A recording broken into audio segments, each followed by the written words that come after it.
ভাই আপনি যদি মালয়েশিয়াতে থাকেন তাহলে মালয়েশিয়ার আইন আপনাকে মানতে হবে, আপনি যেই হন না কেন। কেন কথাগুলো বলতেছি ভিডিওটি দেখলেই বুঝতে পারবেন। মালয়েশিয়ার জহুর রাজ্যে বাংলাদেশি সহ মোট 6জন ব্যক্তিকে আজ আটক করছে মালয়েশিয়ার জহুর রাজ্যের ধর্মীয় পুলিশ। কেন এই 6জন ব্যক্তিকে আটক করছে? কারণ 6জন ব্যক্তি আপনার রোজা রাখে নাই।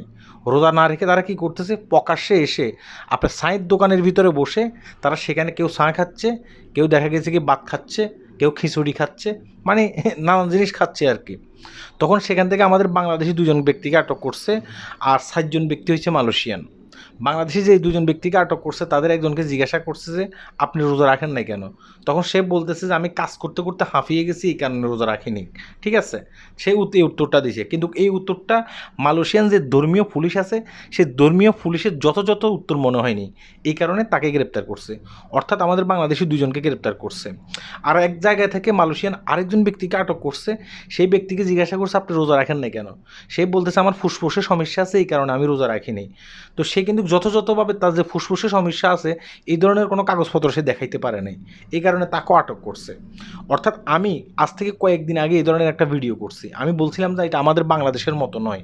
আমাদের বাংলাদেশে দেখা গেছে কি রমজানের একদিন আগে মিছিল মিটিং হয়, হ্যাঁ, সব দোকানপাট বন্ধ রাখতে হবে, দোকানপাট বন্ধ রাখলে মানুষ দোকানের ভিতরে ঢুকে খেতে পারবে না, এই ধরনের মিছিল মিটিং হয়।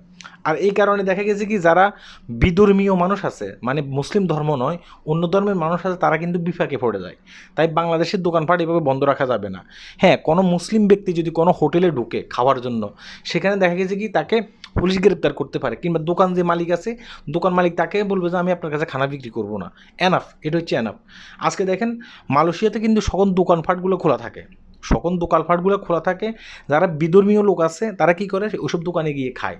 আর যারা মুসলমান আছে তারা ওইসব দোকানে গিয়ে খায় না, ওইসব দোকানে খাওয়া নিষেধ তাদের জন্য। তখন কি করে মালয়েশিয়ান, মানে রমজান মাসে মালয়েশিয়ার যে ধর্মীয় পুলিশ আছে, ধর্মীয় পুলিশ কিন্তু টল দেয়। এই টলের আওতায় পড়ছে কারা? আমাদের এই বাংলাদেশি 2জন। আপনি যদি একজন বাংলাদেশি হয়ে থাকেন, এটা আপনার জন্য সতর্কমূলক ভিডিও। আপনি যদি রোজা নাও রাখেন, কোনো না কোনো কারণবশত আপনি রোজা রাখতে পারলেন না, আপনি চেষ্টা করবেন যে ভাই আপনি রুমে খাওয়ার জন্য। ঠিক আছে, দেখা গেছে কি অনেকেই কিন্তু রোজা রাখে না, হ্যাঁ, হয়তো বা কোনো কারণবশত রোজা নাও রাখতে পারেন, আপনার সমস্যা হতে পারে। আপনি চেষ্টা করবেন যে আপনার রুমে খাওয়ার জন্য, হোটেলে গিয়ে খাওয়ার চেষ্টা করবেন না। এখন আপনি যদি হোটেলে গিয়ে খাওয়ার চেষ্টা করেন, সেখানে কিন্তু আপনাকে অনেক কফিয়ত দিতে হবে। আপনি যদি বলেন যে আমার সমস্যা, আমি অসুস্থ, আমি এটা আমি সেটা, তখন বলবে যে আপনি যে অসুস্থ ডক্টরি কোনো মানে সার্টিফিকেট আপনার কাছে আছে কি না। আপনি যদি এগুলো না দেখাইতে পারেন তাহলে আপনাকে গ্রেপ্তার করবে, যেমনটা গ্রেপ্তার হয়েছে আমাদের এই বাংলাদেশি 2জন ব্যক্তি।